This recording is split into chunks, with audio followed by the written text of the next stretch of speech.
नमस्कार दोस्तों, आज मैं आपको चौथ माता की कहानी सुनाने जा रही हूँ। किसी गांव में एक सेठ सेठानी रहते थे। उनके एक बेटा और एक बहू भी थी। उनकी बहू का नियम था कि वो पहले सबको भोजन कराती, उसके बाद स्वयं भोजन खाती थी। उनकी एक पड़ोसन जो रोज़ उनके घर आती और रोज़ ही ये पूछती कि आज तुम्हारे घर पर क्या बना है, और बहू रोज़ उससे यही कहती कि ठंडो बासी भोजन।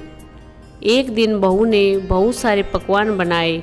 सब लोग खाना खाने बैठे तो उसके पति ने विचार किया कि देखते हैं, आज पड़ोसन आती है और पूछती है तुम्हारे घर क्या बना है, तो ये क्या जवाब देती है।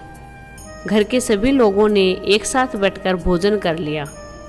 आज भी वो पड़ोसन आई और पड़ोसन ने पूछा कि आज तुम्हारे घर पर क्या बना है, तो बहू ने फिर उसे यही कहा, ठंडो बासी। तब सेठ के लड़के ने सोचा, हो ना हो कोई बात ज़रूर है जिससे मेरी पत्नी पड़ोसन से ऐसा कहती है। उसने अपनी पत्नी से पूछा कि तुम रोज़ पड़ोसन से ऐसा क्यों कहती हो कि ठंडो बासी खाया, जबकि आज तो हम सब ने एक साथ बैठकर कई तरह के पकवान खाए हैं। तब उसकी पत्नी ने कहा कि हम लोग जो भी खा रहे हैं वो अपने बाप दादा की कमाई है।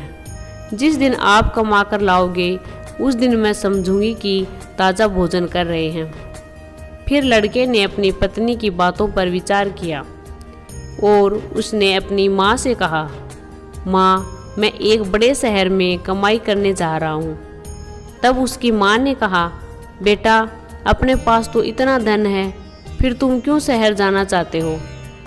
माँ के मना करने पर भी बेटे ने स्वयं दृढ़ निश्चय कर लिया और जाते समय पत्नी से कहा कि मैं जब तक बहुत सा धन लेकर ना आऊं तुम चूल्हे की आग मत बुझने देना। एक दिन चूल्हे की आग बुझ गई तो वह मन ही मन घबराने लगी, कहीं मेरे पति संकट में तो नहीं है, जल्दी से पड़ोस से आग लेकर चूल्हे में रख दूं। ऐसा विचार करके बहू पड़ोस में गई। वहाँ पड़ोसन चौथ माता का व्रत पूजन कर रही थी। पड़ोसन ने कहा, थोड़ी देर में आकर आग ले जाना। तब बहू ने पड़ोसन से पूछा, ये आप क्या कर रही हो। तब पड़ोसन ने कहा, मैं चौथ माता का व्रत कर रही हूँ। बहू ने कहा, आप ये व्रत क्यों करती हो, इससे क्या मिलता है। तब पड़ोसन ने बहू को बताया, चौथ माता के इस व्रत को करने से अन्न लक्ष्मी मिलती है और आपकी सभी मनोकामनाएं पूरी हो जाती है। पड़ोसन की ये बात सुनकर बहू का भी मन हुआ, मैं भी चौथ माता का व्रत करूं। अब बहू भी चौथ माता का व्रत करने लगी। चौथ माता के व्रत के दिन गुड़ का चूरमा बनाकर रात को चंद्रमा को अर्घ देकर भोजन करने लगी। ऐसा करते करते बहुत दिन हो गए।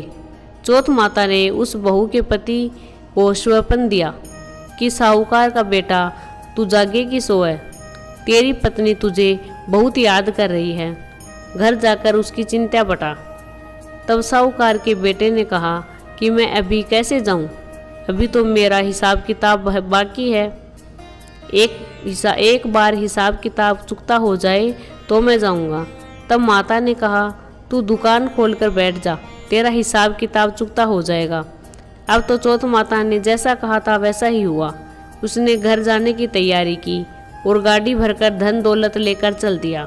रास्ते में एक बड़ा सा काला नाग फन फैलाए बैठ गया और साहूकार के लड़के से कहने लगा, आज तो मैं तुझे डसूंगा, छोड़ूंगा नहीं, आज तेरी आयु पूरी हो गई है। तब सेठ के लड़के ने कहा, आज चौथ माता ने मुझे सपना दिया है तो मैं अपनी पत्नी से मिलने अपने घर जा रहा हूँ। वहाँ मेरी पत्नी बहुत चिंता कर रही है, मैं उससे मिलकर जरूर आऊँगा।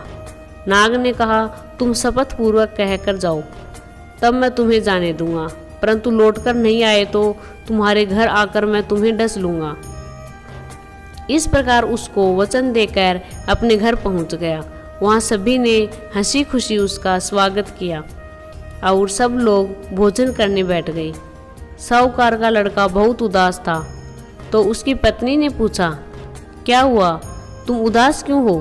तब पति ने काले नाग वाली सारी बात अपनी पत्नी को बता दी और लड़के ने कहा, यदि मैं उसके पास नहीं गया तो वह घर आकर मुझे डस लेगा। लड़के की पत्नी बहुत चतुर थी। उसने कहा कि आप घबराओ नहीं, लेट जाओ, मैं एक उपाय करती हूँ।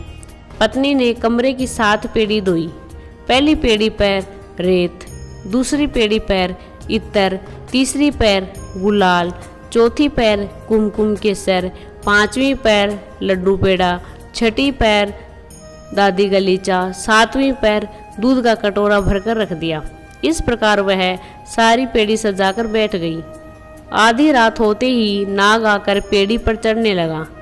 पहली सीढ़ी पर रेत में लौट गया और कहने लगा, सेठ की बहू ने आराम तो बहुत दिया, पर वचनों से बंद कराया हूँ तो मैं उस लड़के को डसूंगा अवश्य।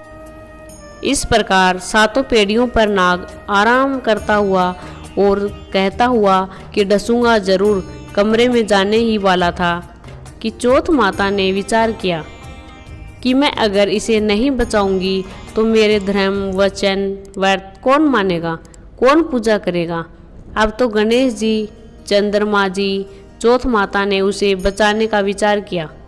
चंद्रमा जी ने उजाला किया, चौथ माता ढाल बनी और गणेश जी ने तलवार लेकर नाग को मार दिया और ढाल से ढक दिया। अब बहू भी थकी हारी सो गई। सुबह हुई तो लोग बेटे से मिलने आए, परंतु बेटा बहू तो उठे ही नहीं थे। बहुत देर हो गई तो माँ उन्हें उठाने गई।